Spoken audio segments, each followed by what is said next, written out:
Ang pagsugpo sa droga, hindi yan magic formula para sulbahin ang lahat ng kabulukan sa gobyerno. And dyan na naman tayo, ginagamit na naman natin ang droga bilang pinagkakasya natin ang problema ng buong bayan na yan ang magiging problema. Yan ay tukhang mentality ni Duterte. May sagot ho ba kayo doon? Kinakailangan malinaw sa atin, bakit ang mga security guard bago ma-hire sa trabaho kinakailangan sumailalim sa drug testing? Ang pagiging opisyal ng gobyerno, ikaw ay humihipo ng pera ng mamamayang Pilipino. Higit na mataas dapat ang standard natin sa mga naglilingkod sa gobyerno. Attorney Espiritu? Bakit hindi tayo magkaroon ng competency test, integrity test, honesty test, at mahigit sa lahat, pro-masa test? Yan ba yung bangayan ni Marcos Duterte? Yan ba may kinalaman yan sa sahod na hindi nakabubuhay ngayon? Yan ba may kinalaman sa kontraktualisasyon na nagpapahirap sa ating mga manggagawa? Yan ba may kinalaman sa kahirapan? Yan ba may kinalaman sa presyo ng mga bilihin? At yan ang mga nararamdaman ng taong bayan sa ngayon, hindi yung bangayang Marcos at Duterte. Ang usaping droga ay hindi bangayan ng dalawang nagbabangga ang pamilya sa politika. Ito ay tunay na nangyayari at nagaganap sa ating bansa. Kaya ako ay naninindigan na dapat sumailalim ang lahat ng opisyal ng pamahalaan at simulan natin sa tanggapan ng Pangulo. Maraming salamat po kay Attorney Rodriguez and kay Attorney Espiritu.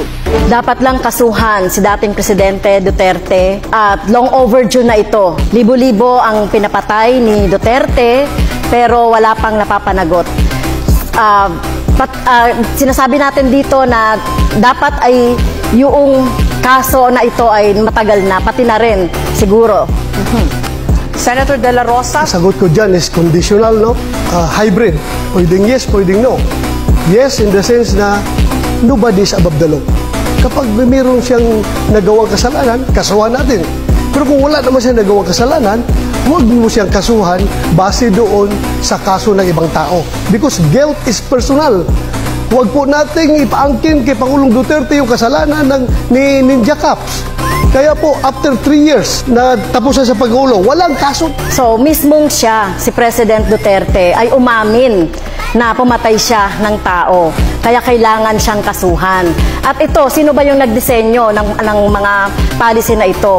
Siya rin. At nag-cause ng pagpatay. Maging si Senator Duterte, Senator Bato ay dapat kasuhan.